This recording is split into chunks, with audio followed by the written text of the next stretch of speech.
We're back on shaky cam for this one. I'm resting on my knee.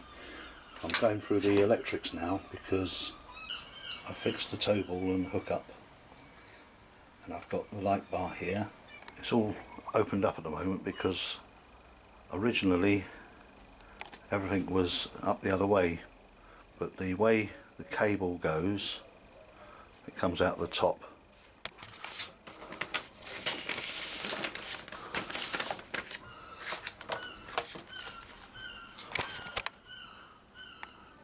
Just there, but originally it was running underneath.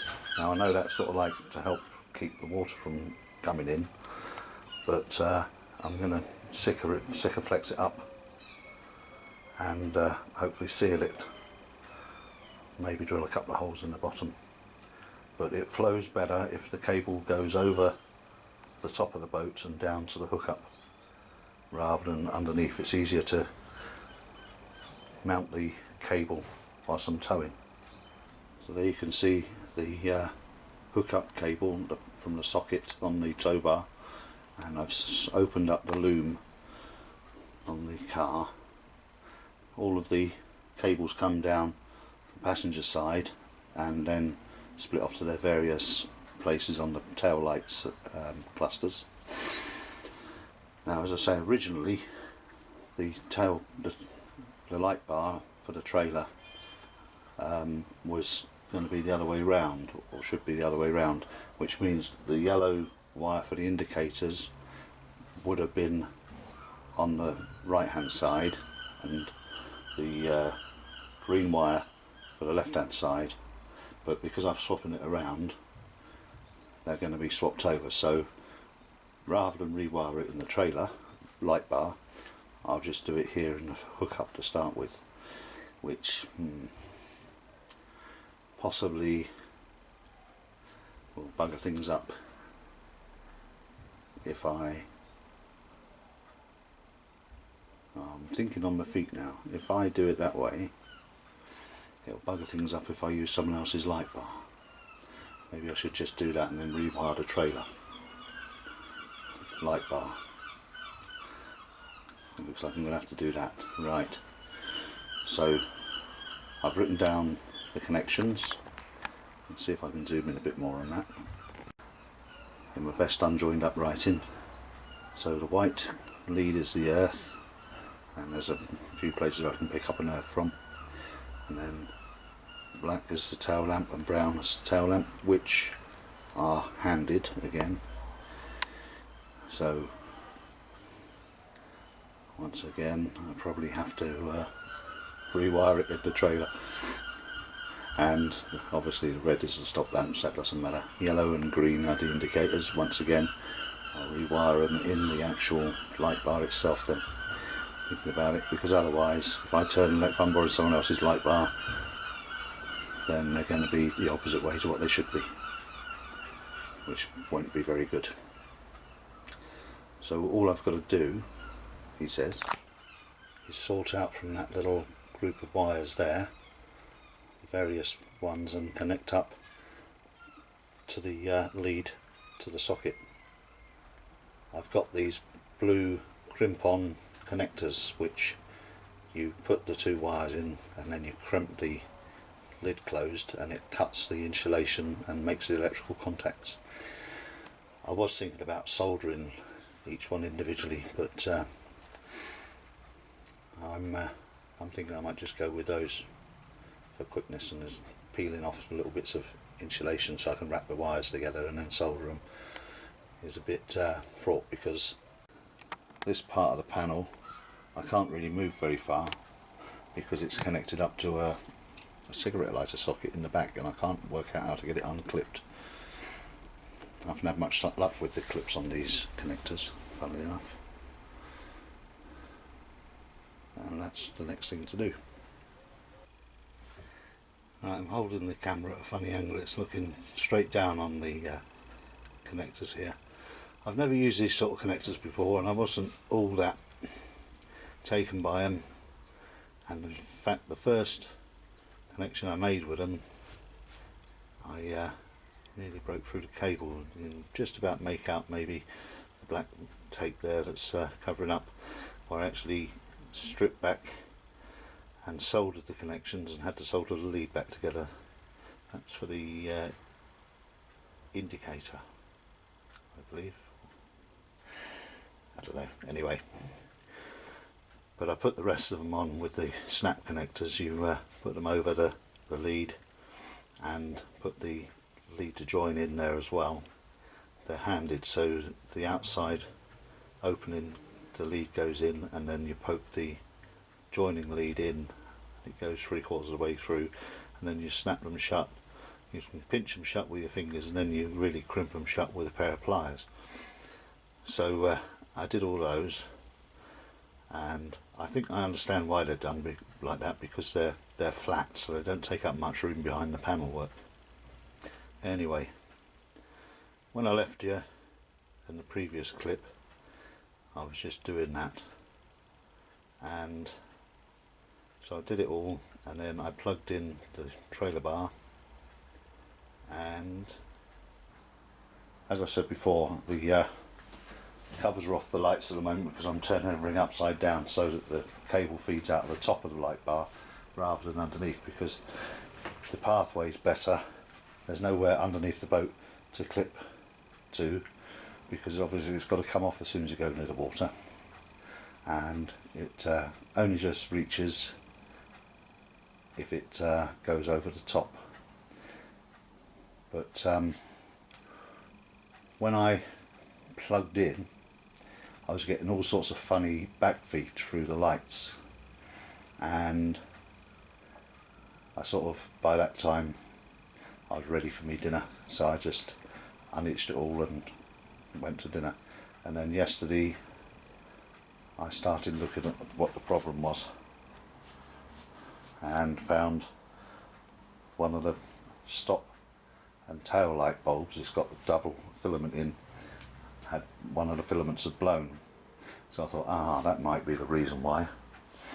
So I did some other stuff that I had to do, and then in the evening I went down to Halfords and got a bulb. Well, I've just come up and fitted the new bulb. I had been through this as well before I left it the other day with a tester, and everything tested okay, insulation wise and such like, and I've sort of really put it down to the fact that the filament had blown. But anyway, come up today, changed the bulb for the new one, and which I tested, and it still was giving funny readings. When I put on the tail lights and then the indicators, there was all sorts of flashing and dimming and whatnot.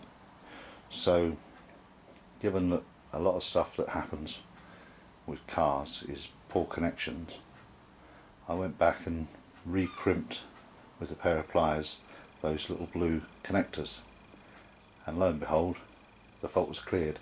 So even though I'd given them a good strong clamp yesterday or the day before, whenever it was, with the pliers, they still weren't very good. So the fact that I've been through them today, there's no particular one that I could pinpoint it to, but I just crimped them all again with the pliers, and obviously that made the difference. I'll show you now. That's the side lights off, and the running lights, and then indicator,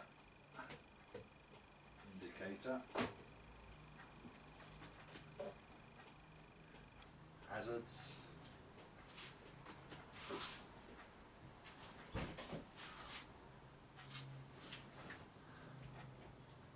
brake lights, and of course brake lights and indicators.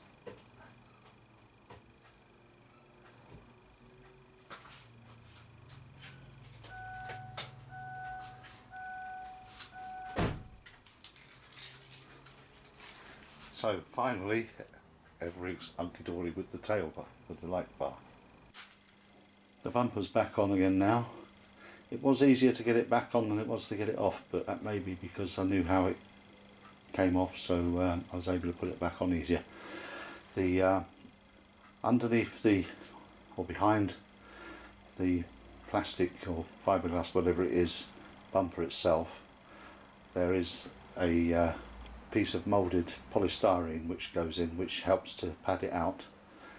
And there's only one thing left that I'm a bit puzzled about, and that is the brackets for holding on the rear lower part of the bumper. There were on the original cross member that was in there 4 brackets that were pop riveted onto that fiberglass cross member that went to the positions on the back of the bottom lip of the bumper. Obviously I've already taken the road wheels off and put those 2 screws back on each side, put the road wheels back on, but when you look at the instructions, it tells you either to use on the Mark 1 one of these with a sleeve on it and that bracket which goes up into the back end of the L bracket you put into the chassis leg, and then fix the bumper through these holes. But actually that thread, despite everything I can see about it, is right, because I've tried against a smaller stud that goes in there, but it won't start in either side, and it looks to me like the right pitch and the right thread, right diameter, but it won't work. But that comes down, and the actual bumper bracket on the underside of the plastic bumper is right there in line with the hole that the bolt goes through. And the shorter bolt, which you put in with spacer washers, is way too short for to do any good anyway. So at the moment there isn't much movement in it, but it might flap around with the air that comes through under the car. I don't know. The actual hole is just in there, maybe just make it out where the stud comes through pointing across to the middle of the car. They're the 2 of the studs, there's the 4 studs for the chassis leg, and just in there there's a hole with a captive nut on the other side welded to it. But I can't get those long bolts to start, and those short bolts are far too short to actually fit in there.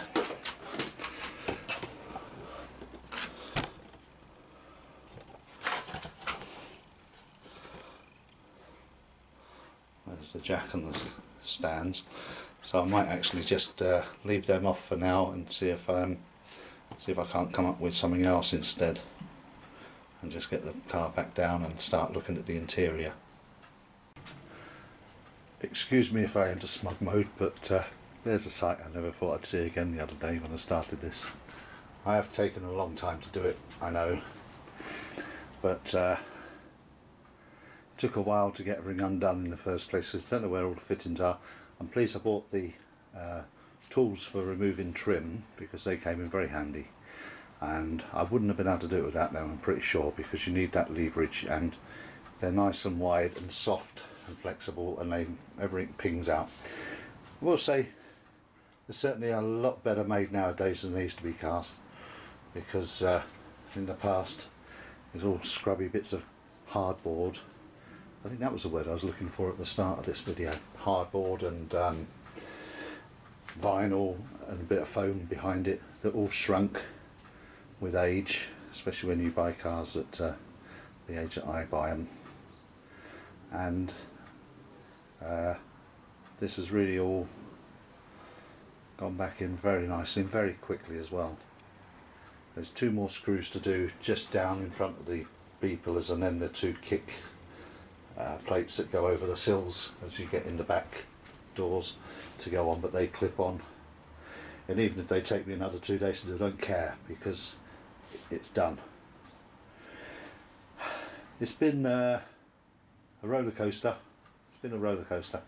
The first day, I think you can tell by the tone of my voice that it was I had a real downer on it. I wasn't very happy at all by the end of it. I just couldn't believe just how many fixings are involved, and having to remove the road wheels just for 4 screws.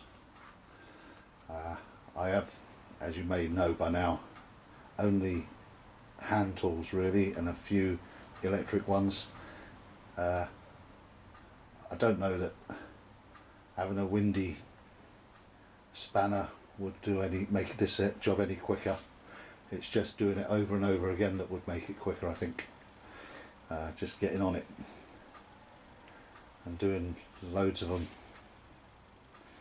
But on the whole, I have enjoyed it, in as much as once I got everything off, I was doing stuff to make things better or different, and then it going back together like this has been a great fillip. You know, it's not a difficult job to do, it's just a long drawn out job, and if you want to do it, you can fairly easily. Just get yourself some of those trim removing tools for a start. The rest of it's been 2 crosshead screwdrivers and a socket set and tapered drill bits. Actually, yes, I don't know if I'll show you these because I'm not sure if I really did the other day. They're Erbauer, and they're 3 tapered drill bits. You get the step drills, but they, as I think you may remember by now, I wanted a 19mm hole for those bushes to go through, and the drill bits and the step drills only went up in 2mm. So I got these because they're 3 different sizes. I think that one's up to 20, that one's up to about 28 or 30, and then that one's sort of 28 up to whatever it is. And I use this one. They're not fantastically brilliant, but on thin material like this was, obviously calm sheet metal is what, a millimetre or so thick, if that. So I was able to drill and try till I got to the point where it could come through. The 2 nearest me, there was no way I would be able to get any tool in there, I don't think, because they're underneath a step in the back quarter. But the other 2, there was a slight thing, but I drilled in at an angle and then just finished off the hole very lightly with a round file, and I managed to get those bushing holes round and take the bushes. So I think they're about 22.5 quid from Screwfix. I think they're about 25-26 quid from B&Q. So that's a handy little tool in the arsenal, go along with me step drill bit. So now I'm going to just button up those last 2 screws and put the kicks on, and then I suppose I should try the light bar again, but at the moment I've mounted it on the boat roughly, and I'll talk to you about that in a bit. In the grand traditions of YouTube, I've covered up my number plate on the back of the boat on the light bar, but what I did was trace the number plate on the back of the car onto tracer paper, and then I pricked it through onto the light bar here where I painted the yellow oblong, and then joined up the dots, as it were, with biro, and then covered it in masking tape because that was thin enough to see through. I then cut through that with a scalpel, and then using some enamel paint, which was sort of like okay, but not brilliant, because it was sort of like fast dry project enamel. You don't need much of it obviously, and you have to paint it on in layers, so it takes about 20 minutes to dry. But when I come to peeling off the masking tape, I found a few places where it actually lifted the enamel as well, because obviously there's a little bit of overpainting goes on, and maybe if I'd have roughed up the yellow spray paint it might have made it adhere better, but it was only a few places and I was able to touch them in easy enough.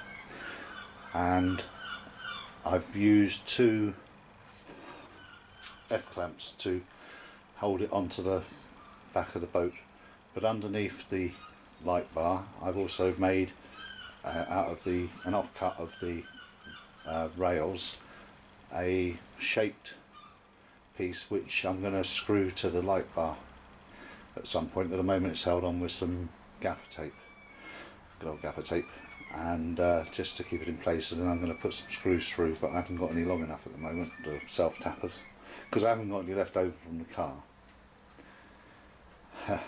But they're on there, it's on there now like that.